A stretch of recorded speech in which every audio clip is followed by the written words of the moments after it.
Well, hello there. I'm back again with another guide to Final Fantasy XI, this time to the quest, Riding on the Clouds. Don't mind my edits, my notes were disorganized for whatever reason. Now, once you are level 61 or higher, with the cap being, of course, 65 from our last limit break, you want to come and see Matt again. You can see I'm level 61 now. I just kind of did a couple of the ROE things while I was here, and talk to him again for a little cutscene. Now you're going to have to pay attention to the dialogue here, because this one can be a little bit wonky. You're going to have to find 4 NPCs, and have 4 kindred seals, which you get from fighting enemies over level 60, I think, so you should have them if you've been leveling as you go. Or level 50, actually, as I recall you can get them from exo-rays and whatnot.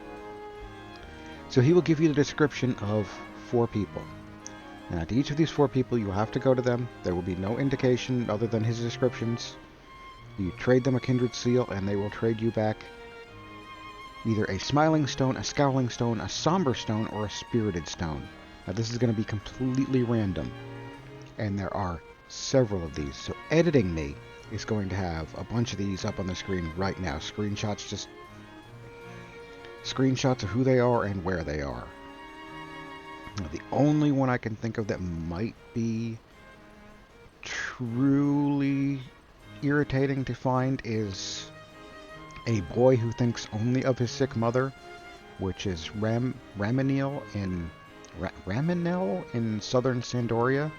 His position is variable because he moves around between the shops next to the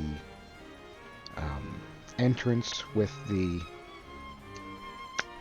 ROE people in it, and the shops more up towards the home point next to the Tanner's Guild. So if you're having trouble finding him, he'll be somewhere in between there. Now, mine are a woman who lost her husband in an accident in the Palborough mines, that is Bastock, and that will be Hilda in Port Bastock at E6. She's the manager of the restaurant there, if I'm not mistaken. A woman everyone called a strange little poppet when she was younger, an Elvan who likes her knives sharp, a kid who wants to work with monsters when he grows up. It's kind of horrible that I recognize who at least one of these people are without having to actually look it up, which frightens me just a little bit about my brain and its condition. But let's see, a woman who was called a strange little poppet when she was younger. That's Karu Toto in Windurst Waters.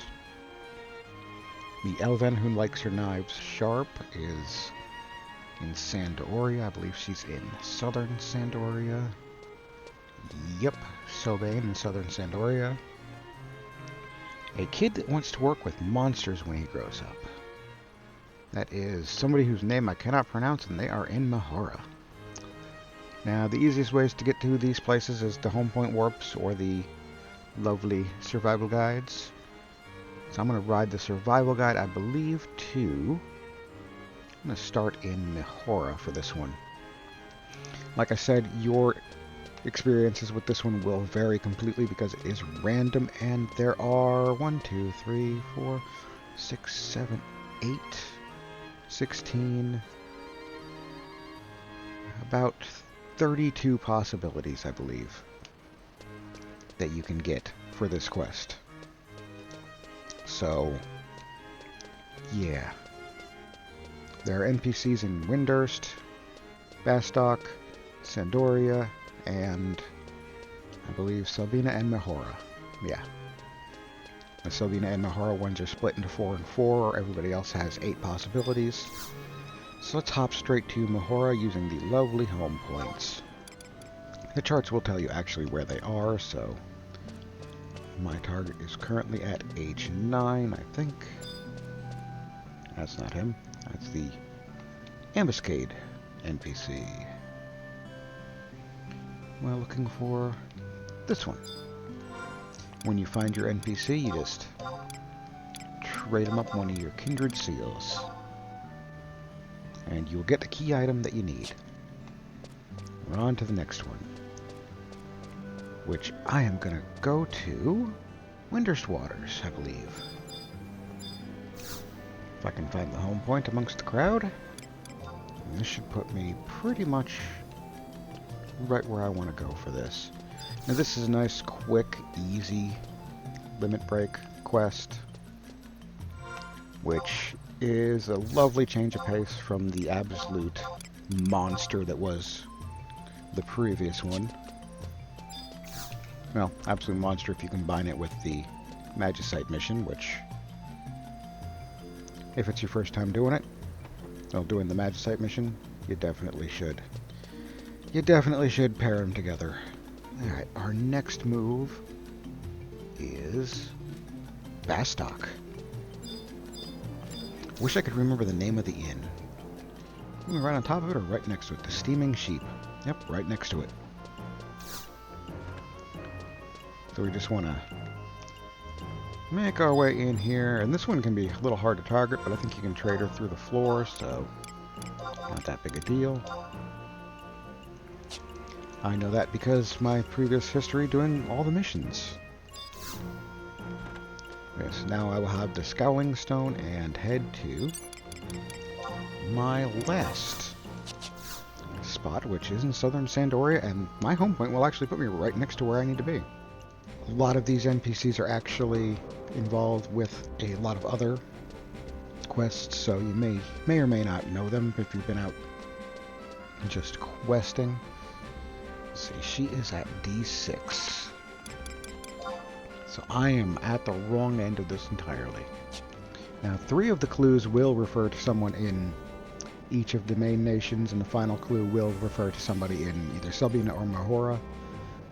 They're in no particular order, so you can just go whenever you want, wherever you want. And pick them up as you go. Now, if I'm not 100% mistaken, I think they are upstairs in one of these buildings here.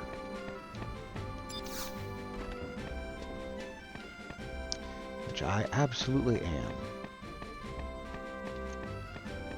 So you know me, I can get lost in, well, that room I just opened. So she's got to be right here.